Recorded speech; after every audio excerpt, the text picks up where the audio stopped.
श्री राम जय जय राम, श्री राम जय जय राम। लोई वगैरह तो रख ले करे आप ओढ़ने के लिए। श्री क्षेम गोसाई जी, रघुनंदन को दास प्रगट भूमंडल जाने, और सर्वस सीता राम और कछु उर नहीं आने। धनुष बाण सो प्रीत स्वामी के आयुध प्यारे, और निकट निरंतर रहत होत कबहू नहीं न्यारे। सूरवीर हनुमत सदृश परम उपासक प्रेम भर, और रामदास प्रताप तैं खेम गोसाई खेम कर। श्री गुरु रामदास जी के प्रताप से, कृपा प्रसाद से श्री क्षेम गोसाई जी सचमुच प्राणियों का क्षेम अर्थात कल्याण करने वाले हुए।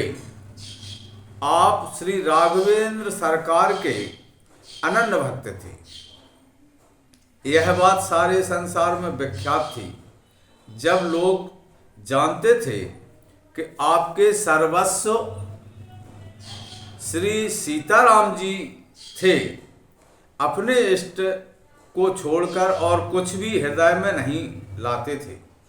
आपको अपने आराध्य देव श्री राम जी के आयुध बड़े प्यारे लगते थे। अतः श्री राम जी की ही तरह श्री राम जी के आयुध धनुष बाण से भी अत्यंत प्रीत करते थे। आप भावना में निरंतर अपने प्रभु श्री सीताराम जी के सन्निकट बने रहते थे, कभी भी एक क्षण के लिए भी अलग नहीं होते थे। आप श्री हनुमान जी के समान सूरवीर अनन्य उपासक एवं परम प्रेम से भरपूर थे। श्री क्षेम गोसाई जी के संबंध में विशेष विवरण इस प्रकार है कि श्री क्षेमदास जी श्री गुरु रामदास जी के शिष्य थे। आपकी प्रभु श्री सीताराम जी में अनन्य भक्ति थी। एक बार आपको श्री राम दर्शन की प्रबल लालसा जगी। आप प्रभु वियोग में रात दिन आंसू बहाते रहते, यहाँ तक कि अन्न जल भी छूट गया। यह देखकर श्री हनुमान जी को इन पर बड़ी दया आई। उन्होंने प्रभु श्री राम जी से इन्हें दर्शन देने की प्रार्थना की। श्री हनुमान जी की प्रार्थना और आपके प्रेम से द्रवीभूत श्री राघवेंद्र सरकार ने प्रकट होकर आपको दर्शन दिए और वरदान मांगने को कहा। आपने प्रभु से उनकी अनन्य भक्ति मांगी और सेवा करने के लिए उनके आयुध द्वय धनुष बाण मांगे। भगवान श्री राम वरदान स्वरूप इन्हें अपने धनुष बाण देकर अंतर्ध्यान हो गए। उसी दिन से आप प्रभु के धनुष बाण की आरती पूजा करते और उनका दर्शन करके अपने आराध्य के दर्शन का सुख पाते थे। एक बार चोर उन धनुष बाणों को चुरा ले गए। अब तो आपने उनके विरह में अन्न जल ही परित्याग कर दिया। लोगों ने बहुत समझाया कि पैसे ही दूसरे धनुष बाण बनवा दिए जाएंगे, आप भोजन कीजिए। परंतु आप तो उन आयुधों को साक्षात अपने इष्टदेव प्रभु श्री राम जी का ही प्रतीक समझते थे, तो भला दूसरे धनुष बाण से उनके क्या क्षमता। फलता आपने किसी एक न सुनी और अन्न जल ग्रहण करना स्वीकार न किया। आपके इस अनन्य अनुराग को देखकर भगवान के परम दिव्य चिन्मय आयुध धनुष बाण अपने आप आकर इनके हृदय से लग गए और इन्हें आश्वासन दिया कि अब कोई चोरी के भाव से यदि हमें स्पर्श करेगा तो हम पहाड़ की तरह भारी हो जाएंगे। तब इन्होंने प्रसन्नतापूर्वक उनकी पूजा कर अन्न जल ग्रहण किया। एक बार आपके एक शिष्य ने उन धनुष बाणों को चुराना चाहा, परंतु लाख कोशिश करने पर भी वह उन्हें उठा नहीं सका। तब वह अपनी करनी पर बहुत लज्जित हुआ और प्रातः काल आपके चरणों में प्रणाम कर अपने हृदय की दुर्भावना और धनुष का चमत्कार सब इन से निवेदन किया और क्षमा मांगी। आपने कहा कि तुम चोरी की नियत से उन्हें उठाना चाहते थे, इसलिए वे नहीं उठे। अब जाकर सद्भावपूर्वक उठाओ तो वे फूल की भांति उठ जाएंगे। आपके कहने पर शिष्य ने सद्भावपूर्वक धनुष का स्पर्श किया और सचमुच वह फूल की ही भांति उठ गया। श्री छेम गोसाई जी महाराज की श्री सीताराम जी में अनन्य निष्ठा थी। किसी अन्य देवी देवताओं की सेवा पूजा क्या उससे कोई सहायता लेना भी इन्हें स्वीकार नहीं था। आप प्रायः कहा करते थे, बने तो रघुवर ते बने ओके बिगड़े भरपूर, तुलसी बने जो औरतें ता बनवे में धूर, बने तो रघुबर ते बने ओके बिगड़े भरपूर, तुलसी बने जो औरतें ता बनवे में धूर। सियावर रामचंद्र की जय। एक बार श्री हनुमान जी ने इनकी अनन्यता की परीक्षा लेने के लिए एक अवधूत का वेश धारण किया और भैरव की एक सुवर्ण प्रतिमा लेकर इनके पास आए और बोले, महाराज जी आप इस प्रतिमा को रख लीजिए। जब आपको धन की आवश्यकता हो तो इसके हाथ पैर काट लीजिएगा और उन्हें विक्रय करने धन की प्राप्ति कर लीजिएगा। इसके हाथ पैर पुनः अपने आप उत्पन्न हो जाएंगे। यह कहकर उन अद्भुत वेशधारी श्री हनुमान जी ने उस प्रतिमा का आपको चमत्कार भी दिखलाया। सोने का वहाँ ढेर लग गया। अद्भुत ने कहा, आप इसे रख लीजिए। इस पर आपने मना करते हुए कहा कि मुझे सोना या धन की आवश्यकता होगी तो मैं अपने राघवेंद्र सरकार से मांग लूँगा। किसी यक्ष या भैरव मूर्ति से मैं सुवर्ण की आशा क्यों करूं? अवधूत ने कहा, रख लीजिए, आपकी कुटी में किसी कोने में पड़ी रहेगी। आपने कहा, जब मुझे इसकी आवश्यकता नहीं है तो मैं ऐसी व्यर्थ की वस्तुओं का क्यों संग्रह करूं? अवधूत ने कहा, इस मूर्ति से प्राप्त धन से आप संत सेवा कर सकते हैं। आखिर संत सेवा के लिए भी तो धन की आवश्यकता होती ही है। इस प्रकार अवधूत द्वारा बार बार तर्क करने और मूर्ति रखने का आग्रह करने से आप उद्विग्न हो उठे और एक डंडा लेकर यह कहते हुए मारने दौड़े कि तू कौन कपटी है जो मुझे मेरी निष्ठा से डराना चाहता है। भाग जाए यहाँ से, नहीं तो मारकर कचूमर निकाल दूंगा। आपकी इस प्रकार की अनन्यता अकिंचनता देखकर श्री हनुमान जी परम प्रसन्न हुए और उन्होंने प्रकट होकर दर्शन दिया तथा इनकी अनन्य भक्ति की सराहना करते हुए वर मांगने को कहा। आपने कहा, मैं जब जब आपका स्मरण करूं आप प्रकट होकर मुझे दर्शन देने की कृपा करें। हनुमान जी एवं अस्तु कहकर अंतर ध्यान हो गए। एक बार कुछ पाखंडी लोग सन्यासी का भेष धारण कर आपके पास आए और आपसे धन की मांग करने लगे। आपने कहा कि मैं तो अकिंचन साधु हूँ, मेरी कुटी में आपकी आवश्यकता जो कुछ हो वह आप ले लीजिए। परंतु वे लोग हठपूर्वक इनको मारने का उपक्रम करने लगे। यह देख उन्होंने श्री हनुमान जी का स्मरण किया। फिर क्या था, इनमें हनुमान जी का आवेश आ गया और इन्होंने अकेले ही सबको मार भगाया। श्री राम जय जय राम, श्री राम जय जय राम, श्री राम जय जय राम, श्री राम जय जय राम। श्री विट्ठल दास जी मथुरा के चतुर्वेदी ब्राह्मणों में सिरमौर हुए। आप स्वयं सर्वदा अभिमान शून्य रहते हुए दूसरों को सम्मान देते थे। वैष्णवता के प्रतीक ऊर्ध्वपुंड तिलक श्री तुलसी जी की कंठी माला आदि से आप अत्यंत प्रेम करते तथा सब में गुण ही गुण देखते थे एवं सबके अवगुणों पर दृष्टिपात न करके सबके गुणों को हृदय में धारण करते थे।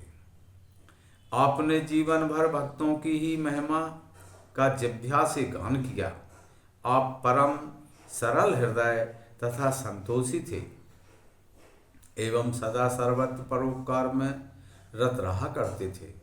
आपने भगवान के उत्सव में पुत्र दान रूपी अत्यंत महान कर्म किया जो औरों के लिए असंभव है।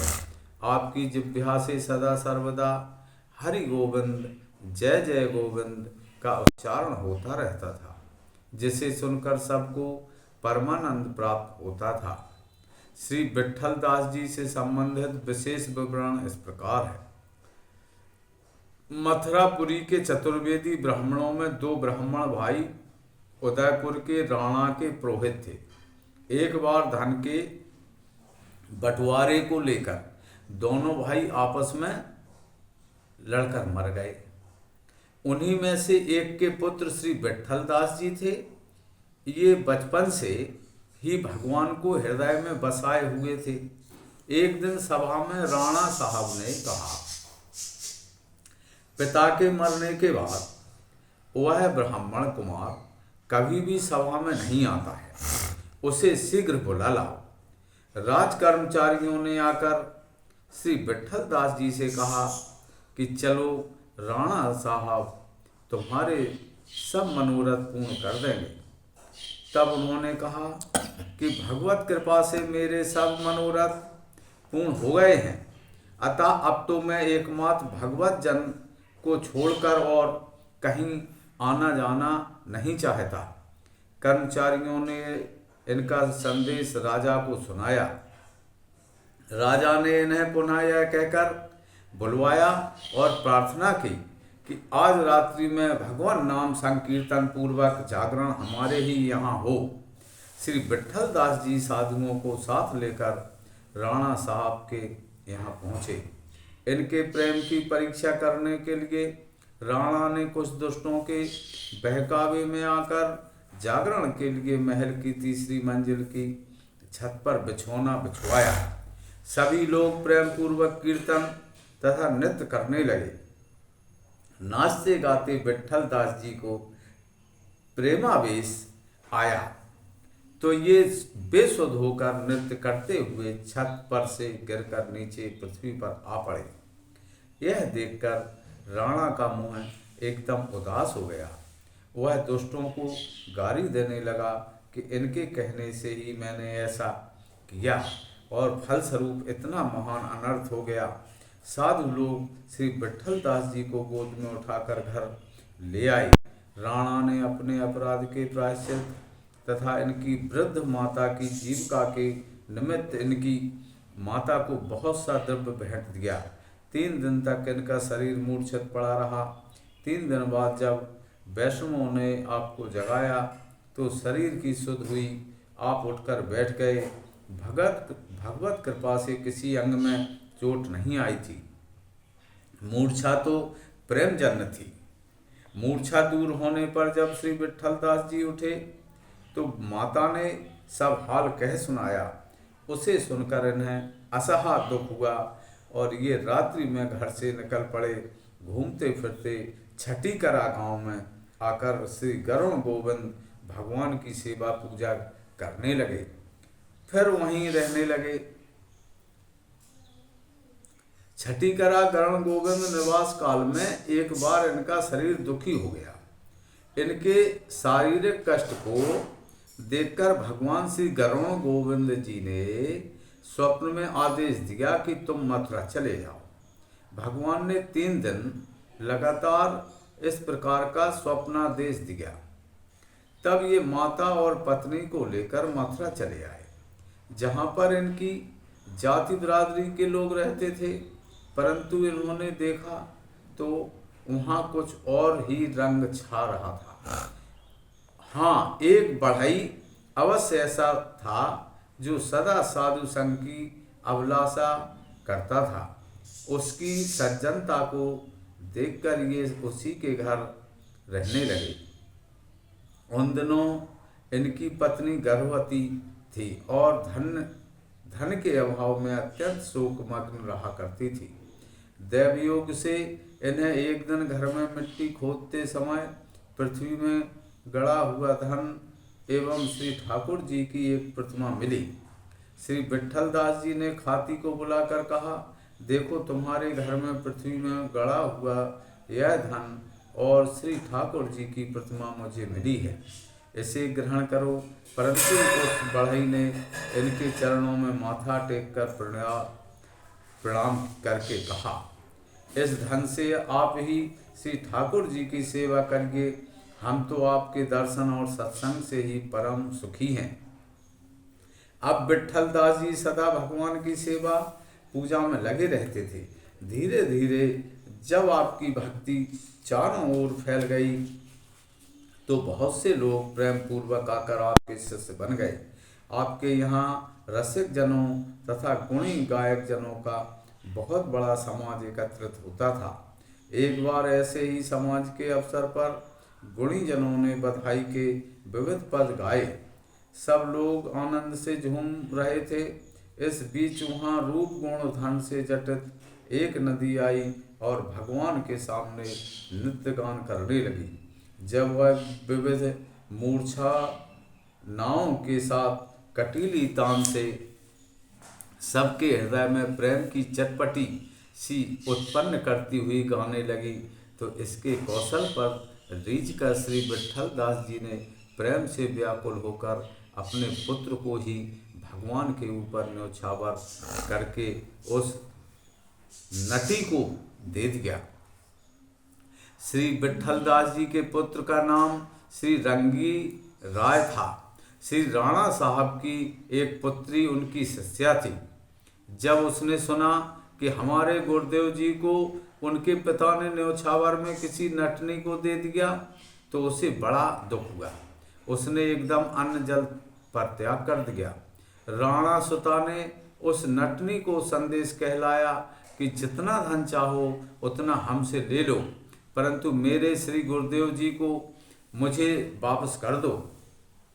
उस नटनी ने उत्तर में कहा कि द्रव्य की मुझे किंचित मात्र भी चाहना नहीं है। हाँ, मैं रीझ कर तो अपना तन मन तथा सर्वस्व दे सकती हूँ। तब राणा की पुत्री ने श्री विट्ठल दास जी से पुनः समाज कराने की प्रार्थना की। उसकी प्रार्थना मानकर श्री विट्ठल दास जी ने दोबारा समाज किया। उसमें राणा की पुत्री ने स्वयं भी नृत्य किया। उसके नृत्य पर रीझ कर और की तो बात ही क्या, स्वयं वह नटनी भी न्योछावर में उसे बहुत सा द्रव्य देने लगी, परंतु उसने नहीं लिया। वह नटनी श्री रंगराय जी का सुंदर श्रृंगार करके उन्हें एक डोले में बिठाकर सभा में लाई और उन्हें श्री ठाकुर जी के द्वार पर ले जाकर न्योछावर करके राणा सुता को भेंट किया। जब राणा सुता ने उन्हें लेने के लिए हाथ बढ़ाया तो उन्होंने कहा कि मैं तो मनमोहन श्री कृष्णचंद्र के न्योछावर हो चुका हूँ, अतः तुम मुझे मत लो। परंतु प्रेमार्थ उनकी शिष्या राणा सुता ने उन्हें ले ही लिया। इस प्रकार राणा की पुत्री का अभीष्ट सिद्ध हो गया, लेकिन दूसरे ही क्षण श्री रंग रंगी राय जी ने अपना तन त्याग दिया। ऐसे रंगी राय जी को एवं उनकी सी निष्ठा को कोई कहाँ पा सकता है। श्री हरिराम हटीले जी ने भजन के बल से चित्तौड़ के राणा के साथ निर्भय होकर उत्तर प्रत्युत्तर किया। आप परम तेजस्वी, उदार, सुंदर एवं स्वच्छता पतित्रता की सीमा थे। आप प्रेम, निधान तथा भक्ति रस की राशि थे। प्रेमावेश के कारण आप सदा गदगद वाणी बोलते थे। भक्तों का अपराध करने पर उसका क्या दुष्परिणाम भोगना पड़ता है, यह बात आपने जोर देकर कही है। और इनकी पुष्टि में आपने हिरण्याकश्यपु और श्री प्रहलाद जी का ज्वलंत दृष्टांत दिया है। आप संसार में बड़े स्पष्ट वक्ता थे। आपने राज्यसभा में भी निर्भय होकर राणा को उत्तर दिया। एक सन्यासी थे, उनका राणा साहब के साथ बड़ा स्नेह था। वे उनके साथ सदा चौपड़ खेला करते थे। उन्होंने राणा साहब का बल पाकर एक वैष्णव संत की भूमि छिनवा ली थी। संत ने राणा के पास जाकर पुकार की, परंतु वह चूंकि सन्यासी के बस में था, अतः उसने संत को फटकार कर भगा दिया। संत की सच्ची बात को भी झूठी करके अनसुनी कर दी। तब वे संत श्री हरिराम जी हटीले के पास आए और अपना समस्त वृत्तांत कह सुनाया। श्री हरिराम दास जी ने उन वैष्णव संत को अपना भाई जानकर अत्यंत प्रेम पूर्वक वार्तालाप किया। उन्हें बहुत प्रकार से आश्वासन दिया और उनको साथ लेकर आगे राणा के पास चले। दोनों महानुभाव राणा के यहाँ गए और उससे वार्तालाप करने की प्रतीक्षा में बहुत देर तक बैठे रहे, परंतु उस विमुख ने इस पर किंचित ध्यान नहीं दिया कि मेरे यहाँ संत महात्मा आए हैं। तब श्री हरिराम जी ने स्वयं वार्ता चलाई और राजा को समझाया कि वह संत की भूमि सन्यासी से दिलवा दें, परंतु जब उसने इनकी बातों पर ध्यान नहीं दिया तो इन्होंने निर्भय होकर राणा को खूब फटकारा और अंत में उसे लोक परलोक का भय दिखाकर संत की भूमि पुनः वापस करवा दी। श्री राम जय राम जय जय राम, श्री राम जय जय राम। पंडित श्री कमलाकर भट्ट जी ने संसार में तत्ववाद की ध्वजा फहराई है। आप शास्त्रार्थ, खंडन, मंडन एवं शंका समाधान आदि की कलाओं में बड़े चतुर थे। श्रेष्ठ पुरुष आपका बड़ा आदर करते थे। आप माधव गौणेश्वर संप्रदाय के सिरमौर थे। आपको देखकर ऐसा लगता था मानो आप ब्रह्म संप्रदाय के प्रवर्तकाचार्य श्री मनवध्वजाचार्य जी की ही प्रतिमूर्त हो। आप भगवान के सभी अवतारों को पूर्णावतार की ही जानते थे और मानते थे। श्रीमद्भागवत की विजय ध्वजी टीका की पद्धति से श्रीमद्भागवत की व्याख्या करते थे। आपके वचन त्रुटि, श्रुति, स्मृति, पुराण सम्मत होते थे।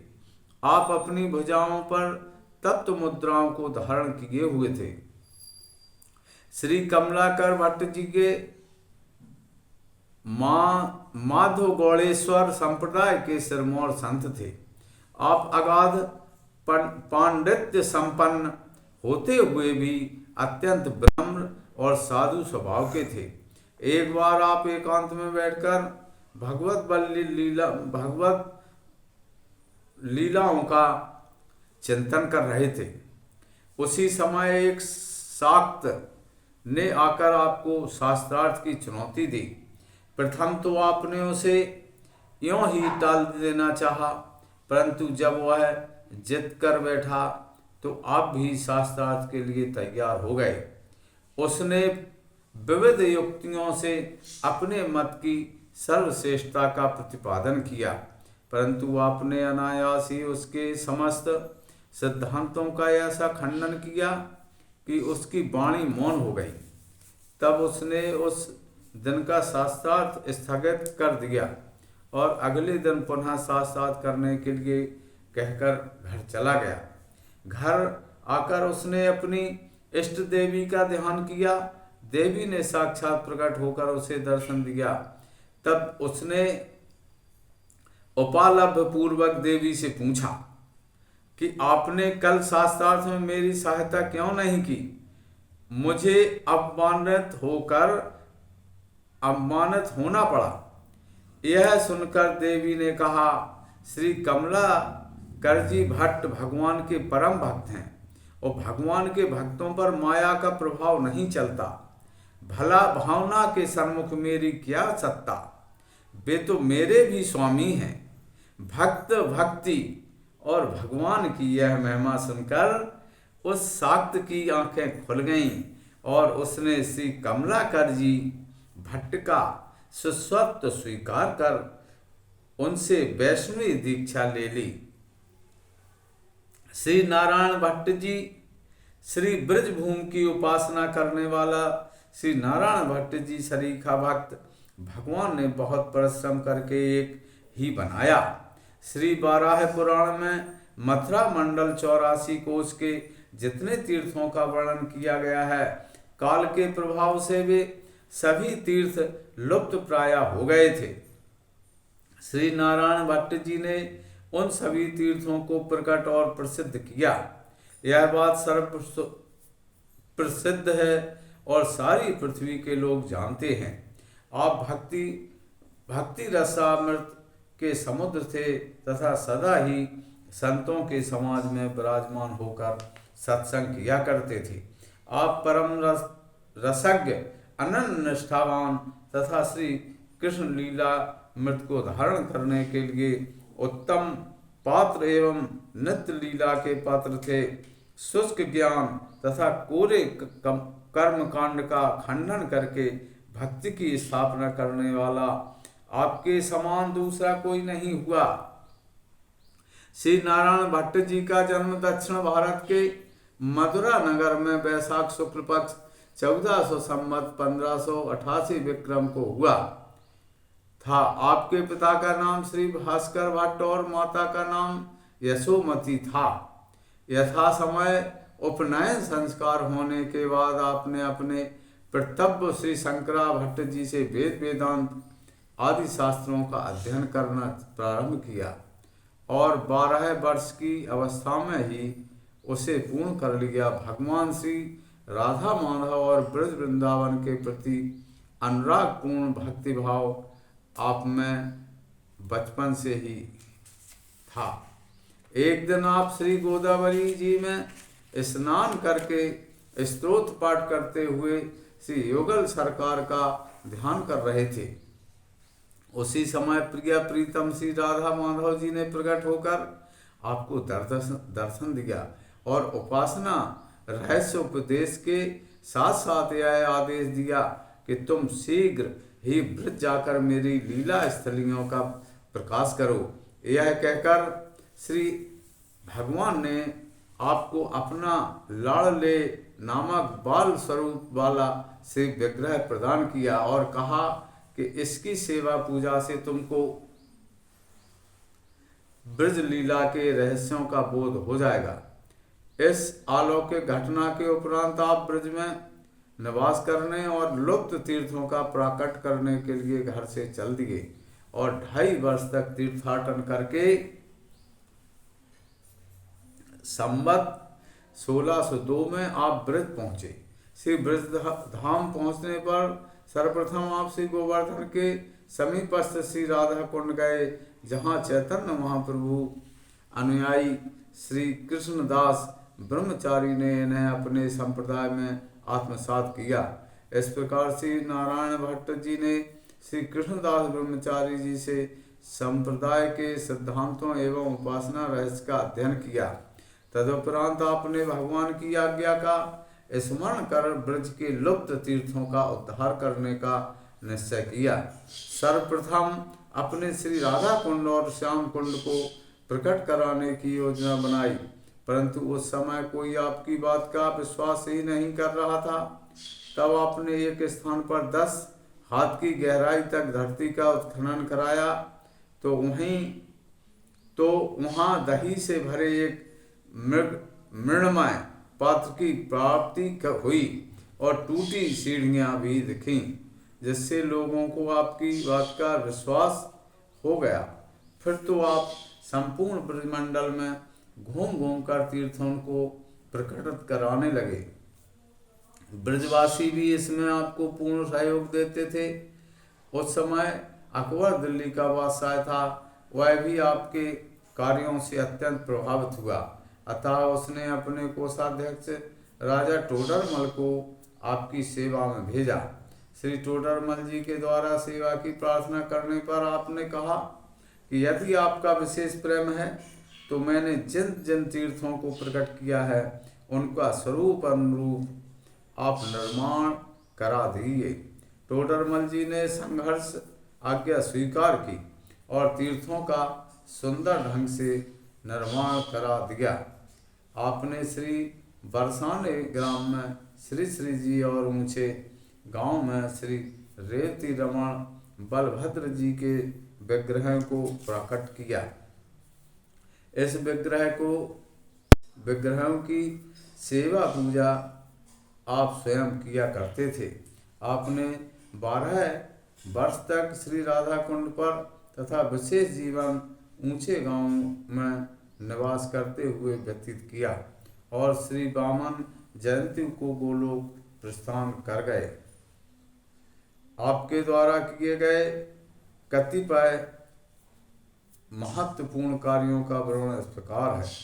मथुरा मंडल के गोप्य तीर्थों का उद्धार, ब्रज के वन उपवन तीर्थों, देवी देवताओं की महिमा तथा भगवान श्री कृष्ण की भक्ति के प्राचार्थ महान ग्रंथों का प्रणयन, रासलीला अनुकरण का सर्वप्रथम आपने अनेक ग्रंथों का प्रणयन भी किया, जिनमें कुछ इस प्रकार है।